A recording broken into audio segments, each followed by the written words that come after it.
welcome back to the Citizen channel. You're all staying safe and well. Another episode of I Didn't Know That, where we have a look.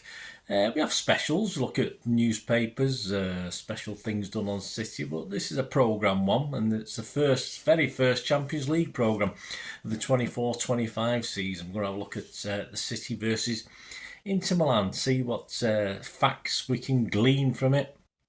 Any oddities within the hard copy memory of the game, of course. Certainly better than buying a half and half scarf, isn't it? But get yourself a programme. Of course, it's the usual larger Champions League format, which I won't go into how it annoys me a little bit because it's bigger. It's the same pages, but it's bigger writing. So you don't get any more content. They may as well just give us the same size as they do for the Premier League games and cup games, domestic cup games. But of course, they can screw another £1 out of us, can't they? They can charge us £5 instead of £4. So there you go. But interesting enough, yeah, I was looking at subscriptions and we don't have Reach Sports anymore. They've stopped doing it now. We've got a firm called Ignition Sports Media. I'll have to have a look into them, see what they're up to. But they're the new suppliers of the Matchday programme. You can get subscriptions to them. There's a half-season subscription for season 24-25. It costs £65 for UK and Ireland. That includes postage. I think you get 9. I think you get 9 league games for that one. But the big value really is the full season one, £130, which is double the price. But you get all the Champions League games as well, which are more expensive, as I've just said. So far better value for money. And of course, you get all the league games as well. So the only thing you don't get is the cup games. You have to get them as and when. You have to buy those individually, so you don't get those anyway. But really better value for money. If you're abroad, of course, there is a bundle for overseas as well, which costs £195. And the first batch is sent out in December, and then the second batch is sent out in May, which, we're going to do. You've got to read them all in bulk or something at the end of it, but you've got no options if you're abroad, have you? It's a shame that they can't do it individually and just charge the postage, and if you're willing to pay it, why not? But hey, that's how it is. Things go missing, don't they, in the post all the time. It's not easy. It's not easy since Brexit. It certainly has an effect on my business when Brexit happened and stuff like that. So I suppose we take what we can. But anyway, it's Ignition Sports now. Any problems getting hold of them or linking with them, give us a shout, guys. I can sort you out. Right, we'll have a look at the programme. Please, if you are new to the channel, push that subscribe button, push the bell notifications. Everything City past, present, as long as I can keep going. It's a magazine, if you like, in vlogs. It's a magazine of me, which, as I say, a lot of you who know me very well, been with me for a long time. I did have an aborted City magazine back in the late 80s, but we'll not worry about that. So I got there eventually, but in a different sort of way, didn't I? So there you go. And I do film and TV stuff, of course, so if you're interested in film and TV, have a look at that, or if you know someone who might be. And we do have memberships now, guys. If you want to support me, that's wonderful. You can just watch the ads. That helps me out as well financially. Going forward, helps me do things. Spend a lot of time on these vlogs, as you probably know. So you can join a membership, 99p a month, and you get immediate access to all my stuff. So there's lots of history vlogs out there, dozens and dozens of vlogs that won't be published for up to a year or even longer. So I get immediate access to all of them. Some great stuff, City history on them as well as early access to all my new stuff as well for football and TV. And we do have sponsors at the moment, a little firm called Piat 6505. They've got an eBay shop. I'll mention those before we go, so stick with us if you're after posters or DVDs. My thanks for them for their support, and if you're interested in doing that in the future, just let me know. Either way, just give us a like as well, guys. So I'm not greedy, asking for everything, answer, but just give us a like. That's just as important. It makes an old City fan very, very happy. Right, the cover, yeah, simple cover, as they always are for the Champions League. Of course, we get some nice innovative covers for the Premier League games, and some other clubs are doing similar things this year. I think they probably looked at ours last year and decided they'd do something similar so interesting ones this year. But the Champions League remains quite simple, featuring Erling Haaland and Bernardo, of course. What didn't we know, or did you know, or what have you forgot that I forgot that I'm going to remind you, of course, about? Well, about City, Manchester's Blues, an interesting article. It looks at local addresses in City history. Yes, and number one, They picked the Fletcher's Arms, 445 Stockport Road in Denton. Have you been in it? I used to have my shop used to be near Denton, but I think I passed it. I'm not too. I might have been in it in the dim and distant past, but I just can't remember, guys. And please, if you're a regular at that pub, it's a Robinson's pub, I believe. So if you're a regular there, this was the centre of the City universe for one night back in the 1960s. The pub used to be adorned with City pictures on the wall because it was owned by the then landlord Ian Niven in the 60s, who of course became a future City director, was involved in setting up the Junior Blues, of course, a big say in that at the time.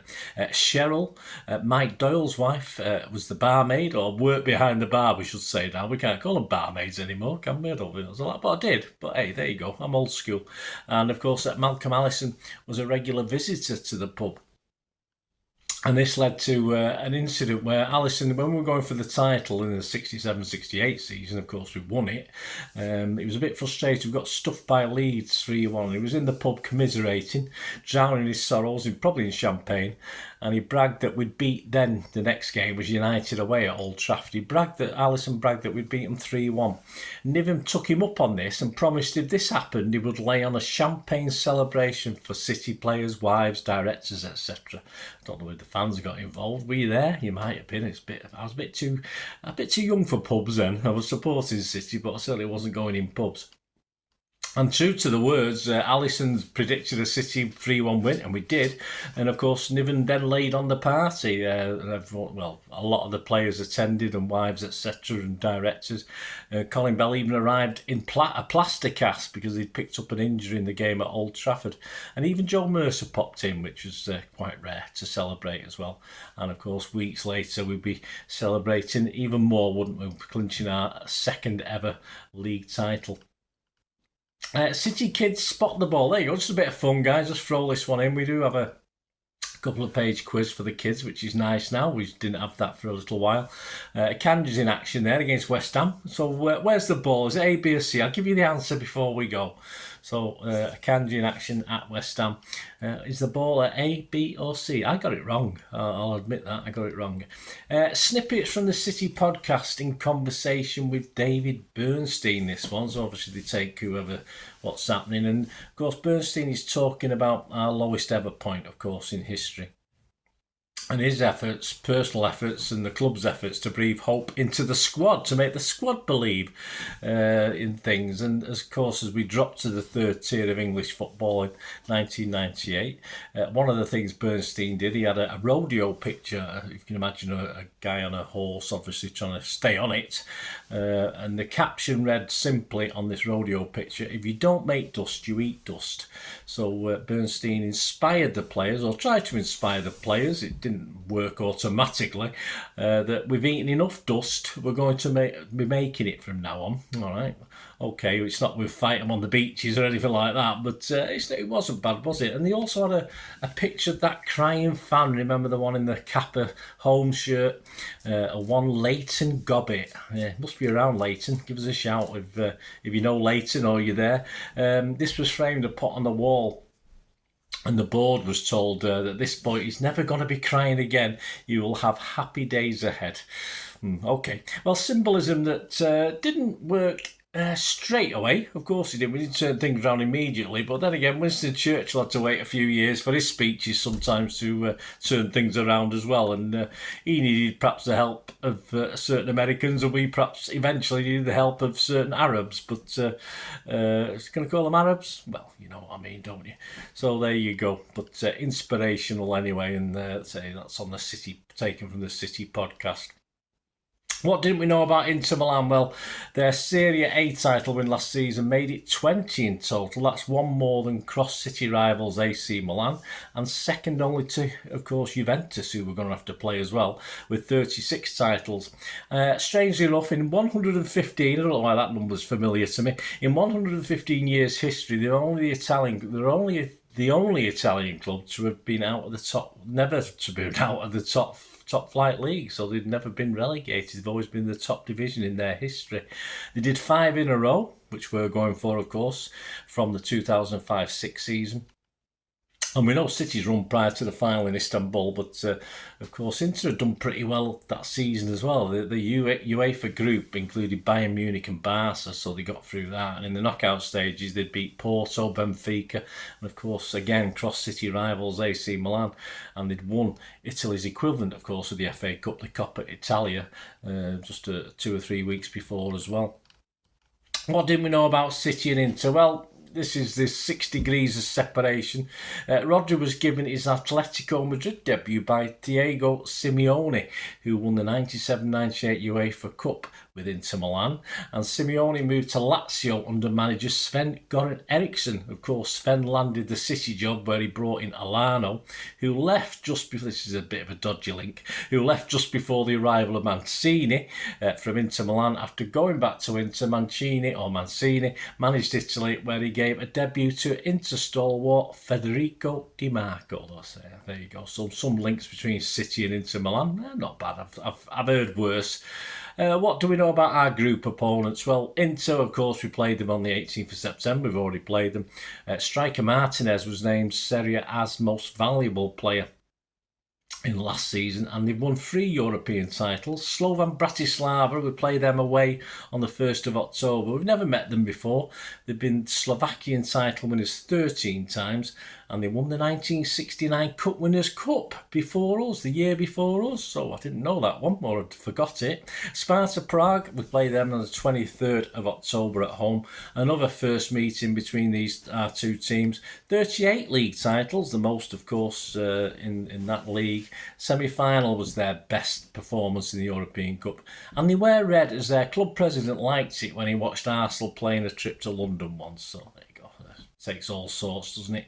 Sporting away on the 5th of November, firework night, bonfire night. 20 titles for Sporting, and they won the Cup Winners' Cup as well back in 63-64. Feyenoord on the 26th of November 2024 were at home to them.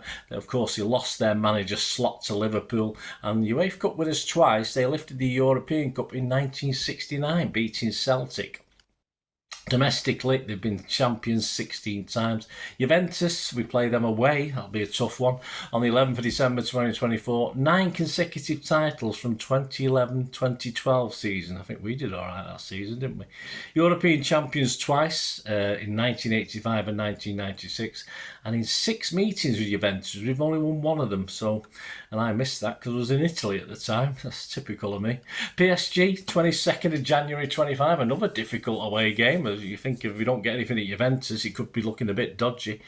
10 titles in the last 12 seasons. They were founded, of course, in 1917. They say we don't have any history, but there you go. Club Brugge, 29th of January 2025. We play them at home. They've won 6 of the last 9 titles in the domestic league. They've had 2 European final appearances, 1 UEFA and 1 European Cup. Unfortunately, they lost both, and both to Liverpool in 1976 and in 1978. So there you go. Hope you enjoyed this. I didn't know that. A little look back, or look inside of the City versus Inter Milan programme. Hope you learnt a few things. I certainly did, or remembered a few things once I'd seen it. So I hope you enjoyed that. I did promise you, didn't I? City kids spot the ball. Yes, the ball. Did you see where it was? Did you have a guess? Well, I thought A, but obviously it was C. Yes, answer was C on that one. So give yourself a pat on the back if you said C. So there you go, guys. Hope you enjoyed that. I did say we do have sponsors of the channel at the moment. They sponsor the football channel and the film and TV channel, so my thanks to Piat6505. If you copy the link in the description below, it'll take you to their little eBay shop where they sell movie posters, mainly from the 1990s and 2000s, and some very rare DVDs as well, some good foreign language classics and some good Hollywood classics from back in time that very hard to get hold of. So have a look at the site, guys. If you do place an order, be very kind if you do. If you do place an order, just mention me. Just said Bernard sent you in a message to him as well, and you automatically get a 10% refund on the order cost as well. So you'll get that straight away, even before they ship to them. They ship everything between 24 and 48 hours. So my thanks to Piat6505, and I say if you're interested yourself in sponsoring this channel or both channels, I say the film and TV, or you can do them separately, just get in touch through my socials on screen or through YouTube. and we can have a chat what we can do for each other going forward. So that'd be absolutely brilliant. But my thanks again to P6505. And any comments about the programme, guys? I won't go on about it again. I'm going to bang on about it another 5, 6, 7, 8 times, hopefully. It just annoys me how the bigger size and it cost a bit more for exactly the same sort of quantity of word content. It is pretty annoying for me. What do you think? Am I being soft, or is it just another excuse to rip another quid out of the hard-working, hard-supporting fans? That's how I look at it anyway. Thanks for watching, guys. Until we meet again, only ever ask one thing, don't I? Please stay safe, everyone, especially you Blues. And until the next time, come on, City. Bye for now.